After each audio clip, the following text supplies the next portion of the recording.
신앙생활은 구원받고 끝나는 것이 아닙니다. 예수님을 믿고 구원받으면 그때부터 시작입니다. 하나님과 세상과 인간에 대하여서 끊임없이 알아가야 됩니다. 특별히 오늘은 우리는 누구이며 어떻게 살아갈 때 행복한 존재인지 말씀을 통하여서 살펴보고자 합니다. 어떤 사람은 소유를 하면 행복해질 것처럼 생각합니다. 무엇인가를 소유를 하면 행복해질 것처럼 생각합니다. 소유 그 자체만 놓고 한번 생각해 보십시오. 소유하지 못함으로 말미암아 불행해합니다. 소유를 하면요, 소유를 하면 이제는 빼앗길까봐 불행하고요. 또한 어느 정도 소유를 하면 행복할 것 같은데 자기보다 많이 소유한 사람을 만나면 상대적으로 불행해집니다. 그렇기 때문에 소유 그 자체가 우리의 행복의 절대적인 기준이 될 수 없습니다. 또 어떤 사람은 돈이 많으면, 물론 소유죠, 돈이 많으면 행복해질 것이다. 나의 모든 불행의 원인은 가난 때문이다. 그렇기 때문에 돈을 많이 축적하면, 돈을 많이 벌면 행복해질 것이다. 이렇게 생각하며 살아갑니다. 그러나 돈이 많은 사람들을 생각해 보십시오. 돈이 많아도 불행합니다. 또 심지어는 가난한 사람들, 가난한 민족들, 나라들을 한번 보십시오. 우리보다 더 만족스럽게, 더 행복하게 살아가는 그들의 모습을 보곤 합니다. 또 어떤 사람은 건강하지 못하기 때문에 불행하다고 느낍니다. 건강하면 행복할 텐데 이렇게 생각하는 사람도 있고, 또 어떤 사람은 많이 배우지 못했기 때문에 불행하다. 그렇기 때문에 많이 배우면 행복할 텐데 이렇게 생각하며 살아가는 사람도 있고, 또 어떤 사람은 내가 대인관계를 좀 잘 쌓아서 많은 사람들을 알고 있고 또한 높은 사람들을 알고 있으면 행복할 텐데 이렇게 생각하며 사는 사람들이 있습니다. 그러나 이 모든 것들은 우리의 행복의 기준이 될 수 없고, 또한 우리가 기준으로 삼는 그것들이 없다 손 치더라도 우리는 결코 불행한 사람이 아님을 기억하시길 바랍니다. 돈이 좀 없고, 또한 학식이 좀 부족하고, 또한 명예가 없고, 또한 아는 사람들이 많이 없을지라도 하나님을 우리의 아버지로 모신 모든 사람들은 여기에 나타난 것처럼 모두 행복한 사람인 줄 믿습니다. 하이델베르크 교리문답 1문답은 이렇게 우리에게 질문하고 있습니다. 살아서나 죽어서나 당신의 유일한 위로는 무엇입니까? 답이 무엇인지 아십니까? 살아서나 죽어서나 나의 유일한 위로는 내가 나의 것이 아니라 나의 신실하신 구주 예수 그리스도의 것이라는 것입니다. 이렇게 이야기하고 있습니다. 우리의 진정한 주인이 누구이시고 또한 우리가 누구의 소유인지를 안다면, 우리가 어디에 속해 있다라는 것을 안다면 우리는 결코 불행한 사람이 아님을 꼭 기억하시길 바랍니다. 오늘은 3절을 중심으로 살펴보려고 합니다. 특별히 여기에서 나타난 시내는 어떤 시내인가, 어떤 시냇가인가 살펴보려고 하고요. 두 번째는 이 시냇가에 심겨진 나무는 어떠한 나무인가 한번 살펴보려고 하고요. 마지막으로 이 시냇가에 심겨진 나무는 어떤 열매를 맺는가 함께 살펴보고자 합니다. 성경에는 시내라고 나타난 단어가 두 가지가 있습니다. 히브리어로 와디라고 하는 것과 펠레그라는 것인데, 와디라는 것은 일정하게 흐르는 시냇가가 아니라 흐르다가 멈추고 또 어떤 기간이 되면 흐르는 그러한 시내를 와디라고 합니다. 그리고 여기에 나타난 펠레그라는 것은 관계 수로를 말하고 있습니다. 무엇인가 인공적으로 만든 수로를 이야기를 하고 있습니다. 여기에 나타난 펠레그를 중심으로 어떤 시내인지 살펴보려고 합니다. 시편 1편은 시편 전체의 서두와 같은 시편입니다. 시편 1편은 하나님의 말씀을 의지하는 자는 어떻게 복을 받고, 또한 시편 2편은 하나님을 직접적으로 의지하는 어떻게 복을 받는지를 이야기를 하고 있습니다. 특별히 1편 3절은 그림 언어로 우리에게 보여주는데, 하나님을 믿는 사람, 행복한 사람은 이와 같다, 마치 이와 같다라고 하면서 설명을 하고 있습니다. 마치 시냇가에 심은 나무와 같다라고 말하고 있습니다. 이 시내는 어떤 시내인가? 아까 말씀드렸던 것처럼 펠레그라는 시내입니다. 이스라엘 백성들이 살던 이스라엘에는 크게 우기와 건기로 나눠져 있습니다. 우리나라처럼 사계절이 뚜렷한 나라가 아닙니다. 우기, 비가 오는 계절이 있고 비가 오지 않는 계절, 건기가 있습니다. 6월달부터 10월달까지가 건기로 접어드는 때인데 뚜렷하게 구분이 되기 때문에 그때에는 물이 말라버리고 또한 그때에는 식물이 자라지 않고 여기 나타난 것처럼 시내가 흐르지 않는 것을 우리는 알 수 있습니다. 겨울철은 우기입니다. 우리는 하늘에서 눈이 내리지만 이스라엘은 눈이 내리지 않고 비가 내립니다. 우기예요. 그리고 6월달부터 10월달까지는 건기입니다. 그렇기 때문에 성경에 나타난 것처럼 시냇가에 심은 나무라고 할 때 우리가 연상하는 늘 항상 졸졸졸 흐르는 그러한 시내가 아닙니다. 이스라엘의 시내는 그런 시내가 없어요. 이스라엘에는 흐르다가 건기가 되면 바짝 말라버리는 와디라는 시내밖에 없습니다. 그런데 본문에는 시냇가에 심은 나무가 철을 따라 열매를 맺는다고 하였습니다. 이 시내는 늘 물이 흐르는 시내입니다.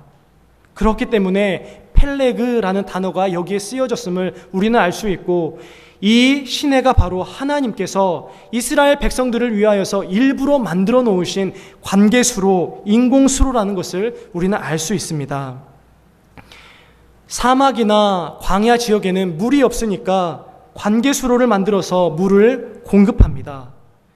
하나님의 백성들이 정착한 이스라엘, 팔레스타인 땅은 우기와 건기가 뚜렷하게 구분되어 있기 때문에 물 공급이 무엇보다도 중요하였습니다. 이스라엘 백성들이 종살이하던 애굽도 마찬가지였습니다. 애굽도 척박하기는 마찬가지였어요. 그런데 애굽은 좀 달랐습니다. 거대한 나일강이 흐르고 있었기 때문에, 그리고 거대한 나일강이 어떤 일정한 주기적으로 일정한 주기를 따라서 범람해 주었기 때문에 그 땅은 풍족하고 또한 많은 열매를 맺는 땅이 되었습니다. 그런데 이스라엘 땅, 팔레스타인 땅은 달랐습니다. 뚜렷하게 우기와 건기만 있었기 때문에 하늘만 쳐다보고 있을 수밖에 없었습니다. 하늘을 바라보면 하나님께서 비를 내려주시고, 땅을 쳐다보면 하나님께서 비를 내려주시지 않고, 그러한 일들이 이스라엘 역사 가운데 많이 나타났습니다.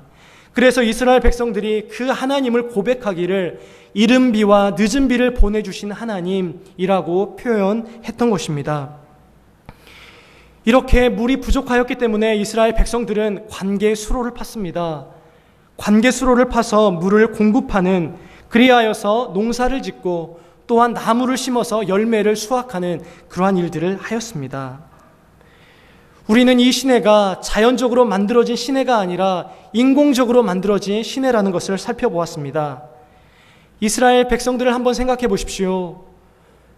아브라함은 원래 그 땅에 있지 않았었습니다. 하나님께서는 아브라함이라는 사람을 갈대아 우르에서 다시 뽑으셔서 이스라엘 땅에 심으셨습니다. 또한 이스라엘 백성들이 430년 동안 애굽에서 종살이할 때 그 사람들을 그 가운데에서 뽑으셔서 이스라엘에 심으셨습니다.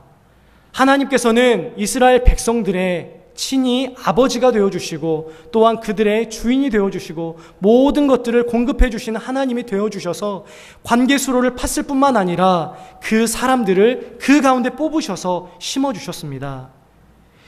두 번째로 살펴볼 것이 그 나무입니다. 하나님께서 아브라함을 뽑으셔서 이스라엘에 심으시고 또한 애굽에서 종살이하던 그 사람들을 뽑으셔서 이스라엘에 심으셨던 것처럼 여기에 나타난 심은 나무라고 되어진 이 나무는 심어진 나무입니다. 어디에선가 하나님께서 뽑으셔서 다시 심으신 나무입니다. 하나님께서는 이스라엘 백성들을 관계수로를 파시면서 물을 공급해 주실 뿐만 아니라 그 물을 파신 그곳에 이스라엘 백성들을 뽑으셔서 그 가운데에서 마시게 하시고, 또한 뿌리를 놓은 그 나무를 살찌게 하시고 물과 수분을 공급하셔서 모든 영양분을 공급하셔서 자라나게 하셨던 것입니다. 그 시냇가가 바로 이스라엘 백성이고 우리임을 믿으시길 바랍니다. 다시 한번 따라하도록 하겠습니다. 나 시냇가에 심은 나무. 하나님께서는 우리 모두를 세상으로부터 뽑으셔서 교회라는 곳에 심으셨음을 믿으시길 바랍니다. 하나님의 이름을 걸고 또한 예수 그리스도 안에서 함께 믿음을 고백하는 성도라는 무리에 우리를 두셨음을 믿으시길 바랍니다. 하나님께서는 이처럼 우리가 척박한 이 세상 가운데서 살 때에 아무도 우리를 도와주지 않고 우리 자체도 우리의 부족함을 알지 못하는 그때에 세상으로부터 우리를 뽑아주셨습니다. 그리고 교회라는 곳에 우리를 심어주셨습니다. 또한 하나님께서는 이 가운데에 관계수로를 파셔서 시시때때로 사시사철 열매를 맺을 뿐만 아니라 해마다 열매를 맺을 수 있도록 우리에게 은혜를 베풀어 주셨습니다. 그 하나님께서 하나님의 말씀을 통하여서 하나님의 은혜를 통하여서 우리를 먹이시고 입히시고 모든 하늘 자원과 이 땅의 자원을 공급해 주셨음을 반드시 기억하시기를 바랍니다. 우리는 어떠한 사람이었습니까? 우리 예레미야 말씀을 한번 보도록 하겠습니다. 하나님께서 우리가 하나님을 저주하고 하나님의 이름을 망령되이 일컫는 그 가운데에서 우리를 저주하시는 그 자리에서 우리를 뽑아주셨습니다. 예레미야 17장 6절입니다. 함께 읽겠습니다. 그는 사막의 떨기나무 같아서 좋은 일이 오는 것을 보지 못하고 광야 간조한 곳 건건한 땅 사람이 살지 않는 땅에 살리라. 아멘. 우리는 세상 가운데 있었을 때 비쩍 마른 나무였습니다. 볼품없는 나무였어요. 아무짝에도 쓸모없는 나무였습니다. 이 세상은 우리 자체를 보질 않습니다. 하나님께서 하나님의 형상으로 우리를 봐주듯이 세상도 하나님의 형상으로 봐주고 우리를 존귀하게 여겨주면 좋을 것 같지만 세상은 그렇게 보지 않습니다. 사람에 집중하지도 않습니다. 세상이 집중하는 것은 어디에 있습니까? 돈 잘 버는 사람, 잘생긴 사람, 뭐가 좀 많은 사람, 수식어에 불과한 돈 많은, 잘생긴, 여기에 세상은 집중하고 있습니다. 좀 못생겨 보십시오. 돈이 좀 없어 보십시오. 세상은 뒤도 돌아보지 않고 여러분을 떠날 것입니다. 우리는 원래 세상에서 그렇게 인정받던 나무였습니다. 그런데 하나님이 우리를 그 가운데 뽑으셔서 우리가 누구인지, 원래는 하나님의 형상으로 지음받았다가 정말로 존귀하게 지음받았다가 죄로 말미암아 그렇게 몹쓸 나무처럼 되어버렸었는데 다시 예수 그리스도 안에서 그 하나님의 형상을 회복시켜 주시고 또한 그 예수 그리스도의 영광의 찬란함을 우리에게도 동일하게 주셔서 양자 삼아주신 하나님이심을 믿으시길 바랍니다. 우리가 그러한 나무가 되었고 그러한 사람이 되었습니다. 예레미야 17장 8절 말씀을 함께 읽어보도록 하겠습니다. 하나님께서 우리를 어떻게 대우해 주시는지 예레미야 17장 8절입니다. 함께 읽겠습니다. 그는 물가에 심어진 나무가 그 뿌리를 강변에 뻗치고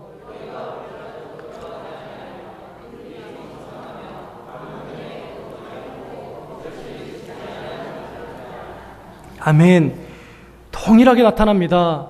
우리가 지금 살펴보았던 시편 1편 3절의 말씀과 똑같이 나타납니다. 예레미야 17장 8절에서는 이렇게 나타납니다.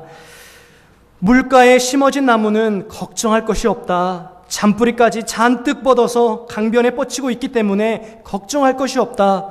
아무리 심한 더위가 오더라도 걱정할 이유가 없다. 아무리 가무는 해에도 걱정할 필요가 없다. 물이 계속해서 공급되고 있으니 무슨 걱정? 이렇게 이야기하고 있습니다. 하나님께서는 하나님을 의지하는 신자, 율법을 주야로 묵상하는 이 신자를 이렇게 대우해 주십니다. 하나님의 이름을 걸고 한 번 택한 백성들을 끝까지 이러한 대우를 해주시면서 지켜가시는 것이 하나님이십니다. 하나님은 우리의 하나님이십니다. 그 하나님이 우리의 아버지이시고 또한 우리를 그 세상 가운데서 뽑으셔서 관계 수로를 내주신, 늘 시내가 졸졸졸 흐르는 그 시내에 심어주신 하나님이십니다. 이 사실이 흔들리면 우리의 믿음 자체가 흔들립니다. 우리는 이 세상의 어떤 것으로도 우리의 믿음에 기반을 둘 수가 없고, 심지어는 우리의 믿음 그 자체에도 우리는 기반을 둘 수가 없습니다. 우리의 기반은 우리 주 예수 그리스도 안에서 우리를 자녀 삼아주시고, 또 이렇게 시냇가에 심은 나무처럼 이곳에 심으신 그 하나님께 우리의 기반을 두어야 합니다. 하나님이 우리를 그렇게 살아가기 위해서, 그렇게 청청한 열매를 맺으면서 살아가기 위하여서 예수 그리스도를 보내어 주신 것입니다. 하나님이 우리를 위하시고 또한 우리가 시냇가에 심은 나무와 같이 시냇가에 심겨졌다면 어떠한 열매를 맺겠습니까? 우리는 많은 열매를 맺을 수 있지만 특별히 세 가지만 살펴보고자 합니다. 첫째는 말씀의 열매를 맺어야 됩니다. 그리고 둘째는 교제의 열매를 맺어야 되고, 또한 셋째는 봉사의 열매를 맺어야 됩니다. 첫째는 말씀의 열매를 맺어야 됩니다. 이제는 우리가 하나님의 시내에 심겨진 나무가 되었기 때문에 주야로 율법을 묵상하고, 마치 에덴 동산에서 발원한 모든 물이 그 온 땅을 덮었던 것처럼 우리는 우리의 마음을 적시고 또한 이 세상을 적셔야 될 줄로 믿습니다. 하나님의 말씀이 여러분 안에 성취되고 또한 여러분이 그 말씀에 온전히 순종할 수 있도록 기도하십시오. 말씀의 열매가 반드시 우리 가운데 맺혀져야 됩니다. 시편 1편 1절부터 6절까지 살펴보면 두 가지의 구조로 되어 있는데 악인과 의인으로 나타납니다. 악인은 보시면 알겠지만 복수 형태로 나타납니다. 늘 많은 사람들이 가는 길, 대중의 길, 쉽고 늘 누구나 거리낌 없이 갈 수 있는 길, 그 길이 바로 악인들, 죄인들, 또 하나님을 떠난 사람들이 가는 길입니다. 그쪽으로 가는 길은 많은 사람들이 가기 때문에 부끄러운 것이 없는 것 같아요. 누군가에게 수군거림도 당하지 않는 것 같습니다. 그러나 의인이 가는 길은 그렇지 않습니다. 하나님의 말씀을 묵상하고 그 말씀을 순종하는 길은 쉽지 않습니다. 좁고 협착한 길입니다. 자신이 지금까지 하나님의 말씀을 들어왔던 것에 만족하지 말고 자신이 지금까지 하나님의 말씀을 듣고 어떠한 길을 걸어왔는지를 한번 돌아보십시오. 나는 대중이 가는 길, 많은 사람들이 가는 쉬운 길을 걸어왔던 것이 아닌가. 말씀을 듣긴 들었는데 복음을 깨닫긴 깨달은 것 같은데 내가 걸어왔던 길은 어떤 길이었는가 한번 생각해 보십시오. 좁은 길, 협착한 길로 걸어왔었는지 아니면 넓은 길, 쉬운 길로 걸어왔었는지 돌아보시길 바랍니다. 우리는 말씀의 열매를 맺어야 됩니다. 반드시 그래야 됩니다. 하나님을 믿는 모든 백성들은 말씀의 열매를 맺게 되어 있습니다. 마땅히 그러하다라고 성경은 이야기를 하고 있어요. 행위로 구원받는 것이 아니라 예수 그리스도를 믿는 그 사람은 마땅히 그러한 행위를 나타낼 수밖에 없다, 이렇게 성경은 말하고 있습니다. 두 번째는 교제의 열매입니다. 하나님께서는 은혜의 방편을 우리에게 주셨습니다. 특별히 성도들을 주셨습니다. 우리는 성도들과 함께 예수 그리스도를 고백하며 또한 그 가운데서 신앙생활해 갑니다. 홀로 설 수 있는 그리스도인 아무도 없습니다. 하나님은 한 사람 한 사람 세상 가운데 뽑으셔서 공동체 가운데, 교회 가운데 함께 심으셨습니다. 함께 자라게 하셨고 함께 도우며 또한 서로 위로하며 또한 기도하며 자라가게 하셨습니다. 그런데 얼마나 성도의 교제가 우리에게 유익이 되고 있는지 돌아보시길 바랍니다. 특별히 교제하라고 하면 그냥 할 수 있겠는데 말씀 안에서 교제하라고 하면 어려워하는 성도님들이 있습니다. 그런데 우리는 말씀 안에서 교제해야 됩니다. 자신이 들었던 말씀이 바르게 깨달아졌는지, 자기보다 신앙에 연륜이 있고 또한 말씀을 잘 깨닫는 권사님, 장로님, 집사님께 찾아가서 목사님께서 하신 말씀이 그 말씀이에요? 물어보면서 하나님의 말씀을 바르게 깨달았는지, 어쩔 때는 교정을 받고 때로는 그렇게 살지 못하는 자신을 한탄하면서 기도해달라고 기도를 부탁을 하며 함께 세워져 가야 합니다. 예수 그리스도를 믿었을 때 우리의 목표는 한 인격의 완성에 있지 않습니다. 하나님께서 함께 세우신, 특별히 몸으로 우리에게 주신 이 교회의 영광, 이 교회의 회복에 우리의 목표가 있는 줄 믿습니다. 그래서 우리는 한 지체로서 몸에 어떻게 하면 기여할 것인지, 전체에 기여하는 분자로서 어떻게 살아갈 것인지 늘 고민하면서 말 한마디, 행동 하나하나 정말 내가 바르게 하고 있는지, 말씀 가운데에서 바르게 하고 있는지, 혹이라도 나의 이 말이, 나의 행동이 내 지체를 믿음 가운데서 떨어뜨리게 하는 것은 아닌지, 또한 유혹을 받게 하는 것은 아닌지 고민하면서 한마디 한마디 행동 하나하나를 해야 될 줄로 믿습니다. 세 번째는 봉사의 열매입니다. 우리는 봉사의 열매를 맺어야 됩니다. 봉사라는 말이 좋아 보이는 것만은 아닙니다. 교회 봉사로 말미암아 많이 지쳐가는 성도들이 있습니다. 일만 하고 하나님으로부터 여러 가지 은혜, 진리를 공급받지 못했기 때문에 지쳐가는 성도들을 봅니다. 하나님께서는 교회 가운데 불러주셔서 각자 은사와 달란트를 주시고 이 교회를 바르게 섬겨갈 수 있도록 한 사람 한 사람 불러주시고 은사와 달란트를 주셨습니다. 그런데 어떤 사람은 그 은사를 저버리고 자신이 꿈꾸고 자신이 소망하는 길로만 가는 사람들이 있습니다. 기도해 줘야 될 사람입니다. 바른 것이 아니에요. 무의도식하는 사람들도 있습니다. 교회 가운데에서 다 차려진 밥상에 숟가락만 얹어놓는 그 생활이 처음에는 당연한 것처럼 여겨졌지만 10년, 20년 지나도 그렇게 신앙생활하는 사람들이 있습니다. 바른 것이 아닙니다. 무의도식하는 자신을 회개하고 다시 봉사하는 자리로 나와야 됩니다. 하나님께서 우리에게 은혜를 주셨을 때에는 사명도 주시고 또한 봉사할 수 있는 자리도 주셨는데 그 의무를 저버린다면 심판날에 하나님의 징계가 있을 것입니다. 우리는 반드시 기억하면서 우리의 봉사가 정말 하나님 안에서 그러한 봉사 되어질 수 있도록 정말 하나님의 교회를 세우고 또한 지체를 세우는 봉사가 되어질 수 있도록 기도하면서 그렇게 봉사하시는 여러분이 되길 바랍니다. 봉사하지 않는 자들 때문에 또한 봉사에 너무 힘이 들어서 지쳐가는 성도들도 있습니다. 봉사를 내려놔야 될까요? 그렇지 않습니다. 하늘로부터 부어주시는 하나님의 은혜를 간구하시기를 바랍니다. 하나님께서는 우리가 감당할 수 있는 시험만 주시고 또한 감당할 수 있는 봉사의 자리만 주십니다. 다 할 수 있습니다. 제가 은혜를 받아보니까요, 은혜를 받으니까 그러한 생각이 들었습니다. 하나님의 모든 율법에 순종하고 싶다, 이런 마음이 들었습니다.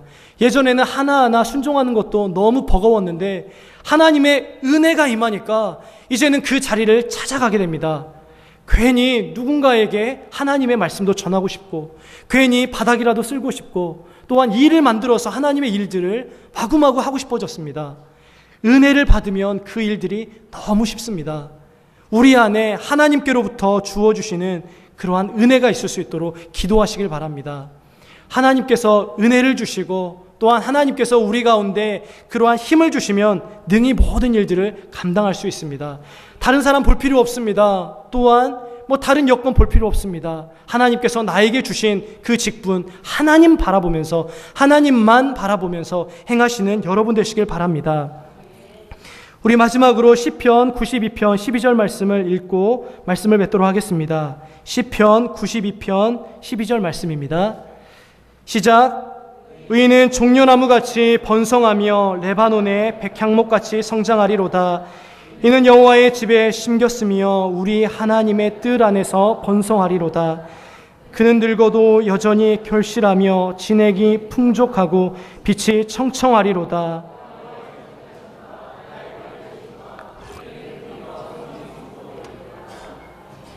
아멘. 시냇가에 심겨진 나무가 이와 같습니다. 그렇기 때문에 말씀의 열매를 맺고 교제의 열매를 맺고 봉사의 열매를 맺는 것은 당연하고 하나님께서 우리에게 그 열매를 맺으라고 관계수로를 파시고 그 가운데 우리를 세상으로부터 이식하셔서 세상으로부터 뽑으셔서 교회에 심으신 것입니다. 우리가 한 마음으로 시냇가에 심기운 나무와 같이 기도해야 할 것입니다. 평생 시냇가에 심겨진 나무로 살아갈 수 있게 해달라고 열망해야 될 것입니다. 하나님의 말씀 외에 생명이 없고 하나님밖에 우리의 소망이 없음을 믿으시고 그 가운데 늘 살아가시는 여러분 되시길 바랍니다. 함께 기도하겠습니다. 우리 이 시간 기도할 때에 하나님, 제가 정말로 부족하고 또한 연약하지만 시냇가에 심겨진 나무임을 말씀을 통하여서 배웠습니다. 이제는 하나님으로부터 은혜와 진리를 늘 공급받아서 말씀의 열매, 교제의 열매, 봉사의 열매를 바르게 맺는 제가 되게 하여 주시옵소서. 우리 이 기도 제목을 가지고 함께 기도하도록 하겠습니다.